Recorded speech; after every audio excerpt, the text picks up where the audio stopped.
வணக்கம் ஃப்ரெண்ட்ஸ், புதுசாக ஃபோன் வாங்கணும்னு நினைக்கிற எல்லாருக்குமே உள்ள ஒரு காமனான ப்ராப்ளம் என்னன்னு சொல்லிட்டு கேட்டிங்கன்னா, வாரம் புது ஃபோன் லான்ச் ஆகினே தான் இருக்குது. இதில் பெஸ்ட்டான ஃபோனை எப்படி நம்ம செலக்ட் பண்ணுறது, அது மட்டும் இல்லாமல் கம்மியான விலையில் ரொம்ப வருஷம் நம்ம யூஸ் பண்ணுற மாதிரியான ஒரு ஃபோனை எப்படி செலக்ட் பண்ணுறதுன்னு சொல்லிட்டு எல்லாருக்குமே ஒரு கன்ஃபியூஷன் இருந்திருக்கும். அதுக்கான ஒரு தெளிவான பதிலாக தான் இந்த வீடியோ உங்களுக்கு இருக்க போகுது. அதாவது இந்த வீடியோ நீங்கள் கடைசி வரைக்கும் பார்த்தீங்கன்னா கண்டிப்பாக உங்களால் ஒரு பெஸ்ட்டான ஃபோனை நீங்களே செலக்ட் பண்ணிக்க முடியும். அதனால வீடியோ மிஸ் பண்ணாமல் கடைசி வரைக்கும் பாருங்க. அதுக்கு முன்னாடி ஒரு சின்ன ரெக்வஸ்ட்னு சொல்லிட்டு கேட்டிங்கன்னா, நம்ம சேனலை ஒன்று சப்ஸ்கிரைப் பண்ணலாம். இந்த ரெட் பட்டனை கிளிக் பண்ணி சப்ஸ்கிரைப் பண்ணி பெல் ஐக்கான் மேலே கிளிக் பண்ணிக்கங்க. இதனால நம்மளுடைய மொபைல் சம்பந்தப்பட்ட எந்த விஷயமா இருந்தாலும் ஈஸியா உங்களுக்கு நோட்டிபிகேஷன்ல கிடைக்கும். அதுக்கப்புறம் கீழே பாத்தீங்கன்னா பிளாக் கலர் லைக் பட்டன் தெரியுது பாத்தீங்களா, அது மேல கிளிக் பண்ணி லைக் பண்ணிக்கங்க. பெஸ்ட் மொபைல் கைடு அப்படின்னு சொல்லிட்டு டைப் பண்ணிங்க. சரி, வாங்க வீடியோக்குள்ள போயிட்டு உங்களுடைய போனை நீங்க எப்படி செலக்ட் பண்ணிக்கிறது என்பத விஷயத்தை தெளிவா பார்த்து விடலாம். இப்ப நீங்க பொதுவாகவே ஒரு புது போன் வாங்க போறீங்கன்னா ரெண்டு விஷயத்தை நீங்க முதல்ல ஞாபகம் வச்சுக்கோங்க. முதல் விஷயம் என்னன்னு சொல்லிட்டு கேட்டீங்கன்னா பட்ஜெட், அதாவது உங்க கையில எவ்வளவு காசு இருக்குது என்பதை முதல்ல டிசைட் பண்ணிக்கங்க. அது மட்டும் இல்லாம மொத்தமா காசு கொடுத்து நீங்க ஒரு போன் வாங்க போறீங்களா, இல்லாட்டா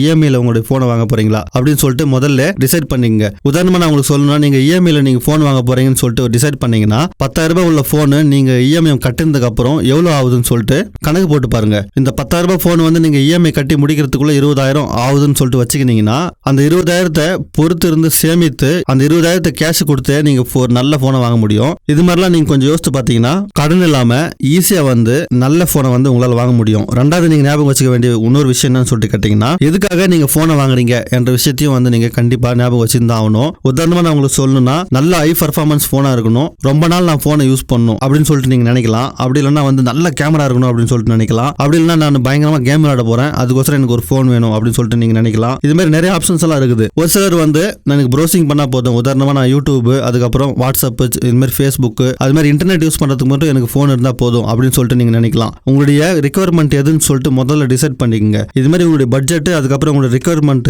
ரெண்டுத்தையும் நீங்க டிசைட் பண்ணதுக்கு அப்புறம் நெக்ஸ்ட் நீங்க கவனிக்க வேண்டிய விஷயங்களை ஸ்டெப் பை ஸ்டெப்பா நான் உங்களுக்கு சொல்றேன். எல்லாத்தையும் நீங்க நோட் பண்ணீங்கன்னா புது போன் வாங்குறதுக்கு உங்களுக்கு ரொம்ப ஹெல்ப்ஃபுல்லா இருக்க போகுது. முதல்ல நீங்க கவனிக்க வேண்டிய விஷயம் சொல்லிட்டு கேட்டீங்கன்னா ப்ரொசஸர். அதாவது நம்மளுக்கு தலையில எப்படி பிரெயின் வேலை செய்தோ அதே மாதிரி ப்ரொசஸர் போனுக்கு ஒரு பிரெயின் மாதிரி வேலை செய்யும். அதனால நீங்க ஒரு புது போனை வாங்க போறீங்கன்னா ப்ரொசஸரை நீங்க கவனிச்சாகணும். அது எப்படி கவனிக்கிறதுன்னு சொல்லிட்டு பாத்தீங்கன்னா, இப்ப ரீசெண்டாவே dual core, quad core, hexa core, octa கோர்னு சொல்லிட்டு நிறைய கோர்னு சொல்லிட்டு நீங்க பார்த்திருப்பீங்க. அதுக்கப்புறம் ஸ்னாப்டிராகன், மீடியாடெக், சாம்சங், எக்ஸினோ அப்படின்னு சொல்லிட்டு நிறைய பேர் உங்களை கன்ஃபியூஷன் பண்ணிருப்பாங்க. இதுக்கு தெளிவான விளக்கத்தை நான் இப்ப சொல்லிடுறேன். உதாரணமா உங்களுக்கு சொல்லணும்னா, இந்த ப்ரொசஸர் என்னன்னு சொல்லிட்டு கேட்டீங்கன்னா, உங்களுடைய போனுக்கு எல்லா வேலையும் பிரிச்சு கொடுக்குற வேலையை தான் இந்த ப்ரொசஸர் பார்த்துன்னு இருக்குன்றது. இப்ப இந்த ப்ரொசஸர் நீங்க செலக்ட் பண்ணும்போது டூயல் கோர்னு என்னன்னு சொல்லிட்டு பார்த்துடலாம். இந்த டூயல் கோர்னு என்னன்னு சொல்லிட்டு கேட்டீங்கன்னா, ரெண்டு ப்ரொசஸர் சேர்ந்து ஒரு வேலையை செய்யும். அதாவது ஒரு ஆள் செய்யற வேலையை ரெண்டு பேர் சேர்ந்து செஞ்சா கொஞ்சம் ஸ்பீடா இருக்கும் இல்லைங்களா, இதே கான்செப்ட் தான். அப்ப அக்டா கோர்னு என்னன்னு சொல்லிட்டு கேட்டீங்கன்னா, 4 ப்ரொசஸர் சேர்ந்து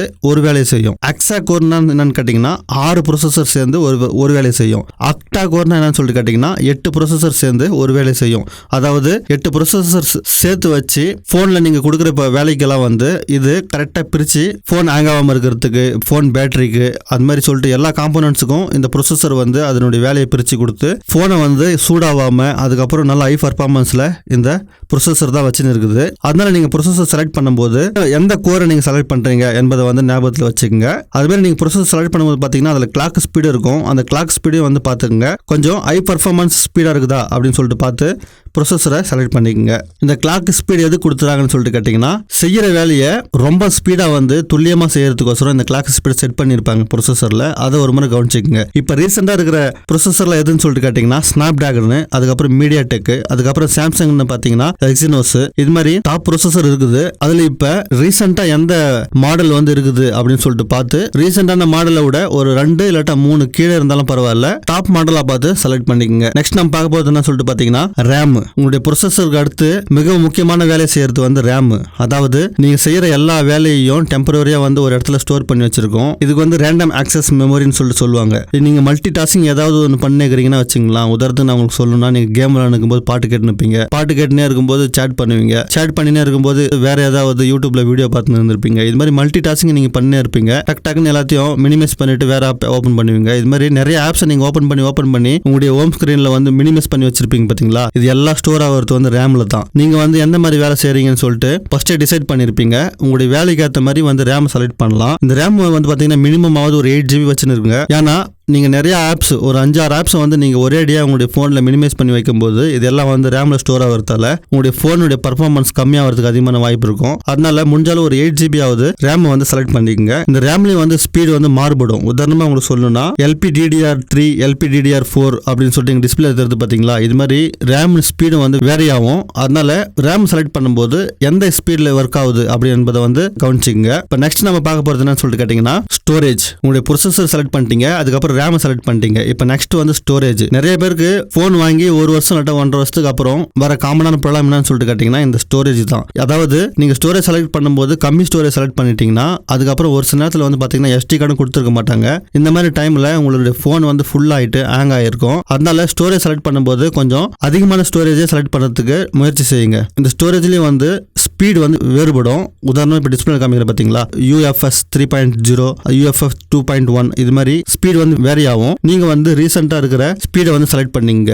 UFO 3.0 இருக்குது பார்த்தீங்களா, அது இருக்குதா அப்படின்னு சொல்லிட்டு பார்த்துங்க. இல்லாட்டா வந்து 2.1 இருக்குதான்னு சொல்லிட்டு பார்த்துங்க. இதனாலேயும் உங்களுடைய ஃபோனுடைய பர்ஃபார்மன்ஸ் ரொம்ப ஸ்பீடாக இருக்கிறதுக்கு அதிகமான வாய்ப்புகள் இருக்கின்றது. நெக்ஸ்ட் நம்ம பார்க்க போகிறது நம்ம வந்து ப்ரொசஸர் செலக்ட் பண்ணிட்டோம், ரேம் செலக்ட் பண்ணிட்டோம், அதுக்கப்புறம் வந்து ஸ்டோரேஜும் செலக்ட் பண்ணிட்டோம். நம்ம நெக்ஸ்ட் வந்து பார்க்க போகிறது வந்து பார்த்தீங்கன்னா பேட்டரி. இந்த பேட்டரின்னு சொல்லிட்டு எடுத்துக்கினாவே நம்மளுக்கு முதல்ல ஞாபகம் வரது mAh தான். இந்த mAhனா என்னன்னு சொல்லிட்டு கேட்டிங்கன்னா மில்லி ஆம்ப்ஸ் ஹவர் அப்படின்னு சொல்லிட்டு சொல்லுவாங்க. அதாவது 1/1000 ஆஃப் ஆம்ப்ஸ் சேர்ந்தது தான் ஒரு மில்லி ஆம்ப். எதுவுமே புரியலைங்களா? இப்போ நான் தெளிவாக சொல்லிடுறேன் பாருங்க. எவ்வளோ மில்லி ஆம்ப்ஸ் ஜாஸ்தியாக இருக்குதோ அவ்வளோ அதிகமாக நீங்கள் வந்து உங்களுடைய ஃபோனை யூஸ் பண்ணிக்க முடியும். அதனால மில்லி ஆம்ப்ஸ் வந்து ஜாஸ்தியாக இருக்குதான்னு சொல்லிட்டு பார்த்து செலக்ட் பண்ணிங்க. நெக்ஸ்ட் வந்து பார்த்தீங்கன்னா டிஸ்பிளே. உங்களுடைய பர்ஃபார்மன்ஸு பேட்டரி எல்லாமே நல்லா இருந்தாலும் சரியான டிஸ்பிளே இல்லாமல் உங்களால் பார்க்க முடியல, தெளிவாக இல்லைன்னா நீங்கள் ஃபோன் வச்சுருக்கிறத வேஸ்ட்டு. அதனால டிஸ்பிளே செலக்ட் பண்ணும்போது பார்த்து உஷாராக செலக்ட் பண்ணிக்கங்க, கேர்ஃபுல்லாக செலக்ட் பண்ணிக்கங்க. அது எப்படின்னு சொல்லிட்டு இப்போ நான் உங்களுக்கு சொல்கிறேன். முதல்ல வந்து பார்த்தீங்கன்னா டிஸ்பிளேன்னு சொல்லிட்டு எடுத்துனீங்கன்னா 2 விஷயம் உங்களுக்கு ஞாபகத்துக்கு வரணும். ஒன்று வந்து பார்த்தீங்கன்னா சைஸு, ரெண்டாவது வந்து பார்த்தீங்கன்னா ரெசல்யூஷன் எவ்வளோ இருக்குதுன்னு நீங்கள் செலக்ட் பண்ண வேண்டியது இருக்கும். இந்த டிஸ்பிளேனுடைய சைஸை வந்து வெர்டிகல்லையோ இல்லாட்டா வந்து ஹாரிசான்டல்லையோ வந்து அவங்க கணக்கு எடுக்கிறது இல்லை. வெர்டிகல் டு ஹாரிசான்டல் அப்படி சைட்லேருந்து அவங்க வந்து கணக்கிட்டு இருப்பாங்க. ரெசல்யூஷன் சொல்லிட்டு எடுக்கும்போது HD 720p full HD 1080p அதுக்கப்புறம் QHD அப்படின்னு சொல்லிட்டு நிறையா ரெசல்யூஷன் வந்து சேஞ்ச் ஆகும். அதுக்கப்புறம் டிஸ்பிளே வந்து IPS டிஸ்பிளே, அதுக்கப்புறம் AMOLED டிஸ்பிளே, இதுமாதிரி சொல்லிட்டு டிஸ்பிளே வேரி ஆகும். பாருங்க, இதில் முடிஞ்சாலும் ஃபுல் HD இருக்கிறத பார்த்து வாங்கிக்கோங்க. இப்போ ரீசெண்டாக வந்து QHD எல்லாம் வந்துருக்குது. இதை பற்றி நீங்கள் ரிசர்ச் பண்ணிங்கன்னா உங்களுக்கு தெளிவாக தெரியும். உங்களுக்கு டிஸ்பிளேவை பற்றி இன்னும் தெளிவாக புரிஞ்சிங்கன்னா நான் தனியாக ஒரு வீடியோ போடுறேன் டிஸ்பிளேவை பற்றி. ஏன்னா இந்த வீடியோவில் நான் அதை கவர் பண்ண போனால் வீடியோ வந்து ரொம்ப லென்த் ஆகிடும், உங்களுக்கும் போரிங் ஆகிடும். அதனால டிஸ்பிளேவை பற்றி நான் உங்களுக்கு ஃபுல் டீட்டெயில்ஸை அடுத்து வர வீடியோஸில் நான் உங்களுக்கு போடுறேன். நெக்ஸ்ட் வந்து பார்த்தீங்கன்னா கேமரான்னு சொல்லிட்டு எடுத்துக்கினாவே 2 விஷயம் திருப்பி ஞாபகம் வைக்க வேண்டியது இருக்கும். ஒன்று வந்து பார்த்தீங்கன்னா மெகா பிக்சல், ரெண்டாவது வந்து பார்த்தீங்கன்னா சென்சார். மெகா பிக்சலை விட உங்களுடைய சென்சாருடைய கெப்பாசிட்டி எவ்வளோ இருக்குது என்பதை வந்து நீங்கள் ஞாபகம் வச்சுக்கணும். உங்களுக்கு ரொம்ப சிம்பிளாக சொல்லணும்னா இந்த நைட் மோடு, அதுக்கப்புறம் EIS OIS, அதாவது இமேஜ் ஸ்டேபிலேஷன். அதாவது நீங்கள் எங்கன்னா ஃபோனை ஷேக் பண்ணீங்கன்னா அது வந்து எந்த அளவுக்கு ஷேக் ஆகாமல் கரெக்டாக ஸ்டேபிளாக இருக்குது.